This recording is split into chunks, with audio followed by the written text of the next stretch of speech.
Hi friends, പത്തനംമാറ്റിലെ പുതിയൊരു എപ്പിസോഡിലേക്ക് എല്ലാവർക്കും സ്വാഗതം. അങ്ങനെ ഗൾഫിലേക്ക് പോയ ആദർശിൻ്റെ ഒരു വിവരം ഇല്ലാതെ തന്നെ അനന്തപുരിയിലുള്ള എല്ലാവരും തന്നെ ആകെ വിഷമത്തിലാണ്.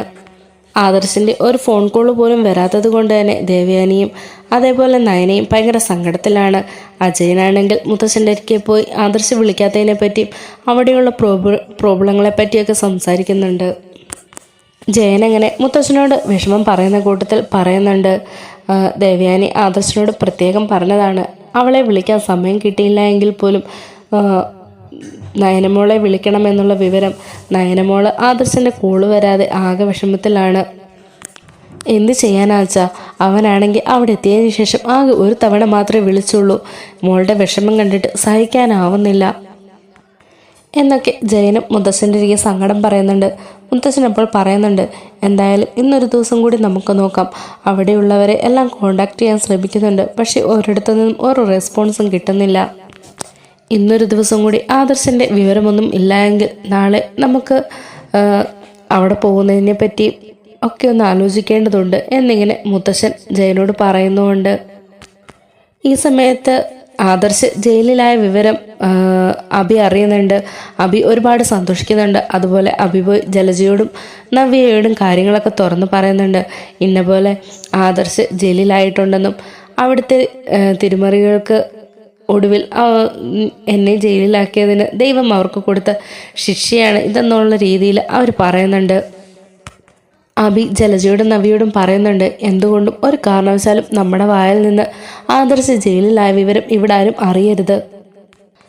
അങ്ങനെ നമ്മുടെ വായിൽ നിന്ന് അത് ഇവർ അറിഞ്ഞാൽ അതിൻ്റെ പിന്നിലും ഞാനാണെന്ന് ഇവർ കരുതും.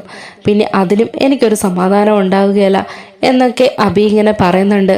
അപ്പോൾ നവ്യ പറയുന്നുണ്ട്, എന്തായാലും നീ ജയിലിലായപ്പോൾ ഞാൻ അനുഭവിച്ച ആ വേദന, അതേ വേദന നയനയും അനുഭവിക്കും. ഇവരെ എല്ലാം പിറകെ കാല് പിടിച്ച് ഞാൻ നടന്നതാ നിന്നെ പുറത്തിറക്കാൻ വേണ്ടിയിട്ട്. എന്നാൽ ഇവരാരും ഒരു വാക്കുകൊണ്ട് പോലും എന്നെ സഹായിച്ചില്ല. അന്ന് തൊട്ടാണ് നയനയും നന്ദും എനിക്ക് ശത്രുക്കളായത്. അപ്പോൾ അഭി പറയുന്നുണ്ട്, ഈ വിവരം അറിയുമ്പോൾ നയനയ്ക്ക് എന്തായാലും നല്ലൊരു ഷോക്കാവും. ആ ഷോക്കിൽ അവളുടെ വയറ്റിൽ കിടക്കുന്ന കുഞ്ഞ് തന്നെ അങ്ങ് ഇല്ലാതാവും.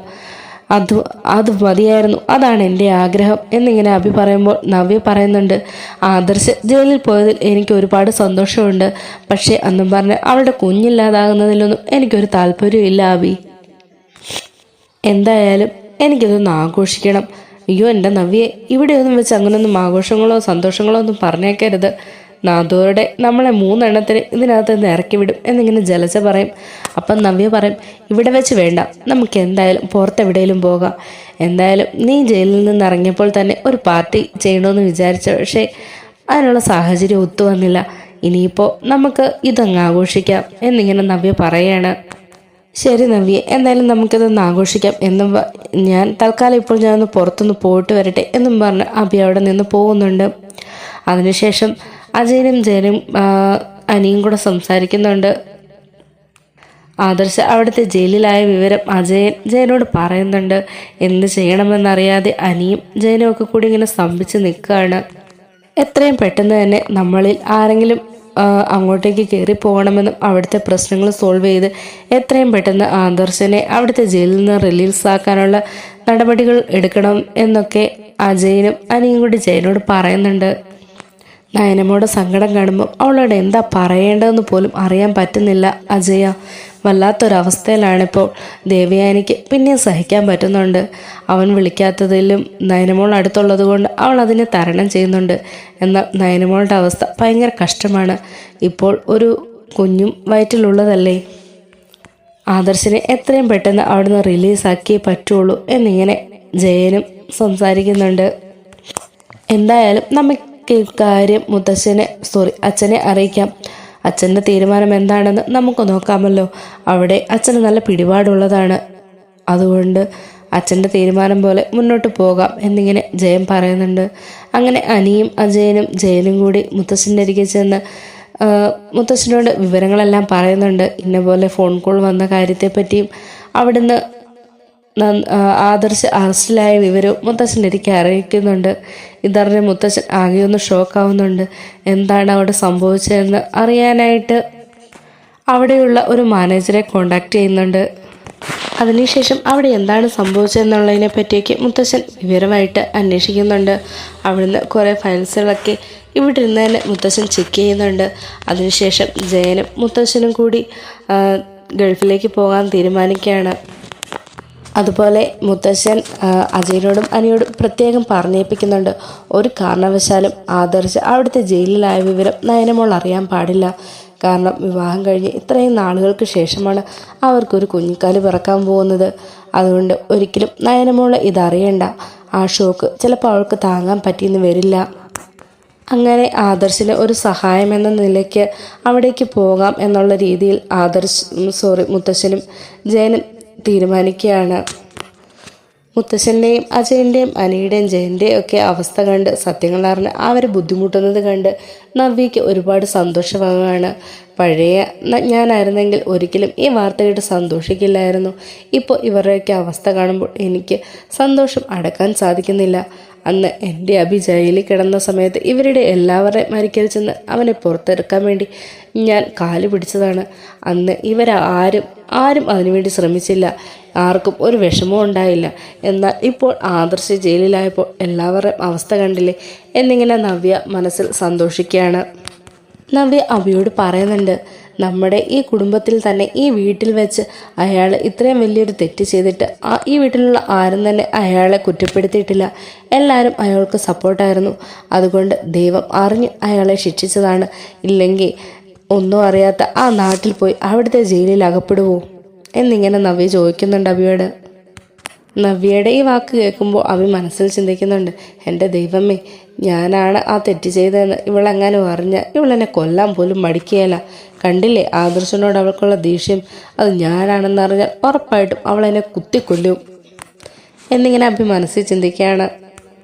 അങ്ങനെ നവ്യ വീണ്ടും പറയുന്നുണ്ട്, എന്തായാലും അഭി നമുക്കിത് ആഘോഷിക്കണം, നമുക്ക് ഒരു കേക്കൊക്കെ മുറിച്ചങ്ങ് സെലിബ്രേറ്റ് ചെയ്താലോ എന്നിങ്ങനെ ചോദിക്കുകയാണ്. അതിനെന്താ നവ്യ, ഞാൻ പോയൊരു കേക്ക് മേടിച്ചിട്ട് വരാം എന്നും പറഞ്ഞ് അഭി പോയൊരു കേക്കൊക്കെ മേടിച്ചുകൊണ്ട് വരുന്നുണ്ട്. എന്നിട്ട് ആരും അറിയാതെ റൂമിലിരുന്ന് ജലജയും അഭിയും നവ്യയും കൂടി ആ കേക്ക് മുറിച്ച് ആഘോഷിക്കുന്നുണ്ട്.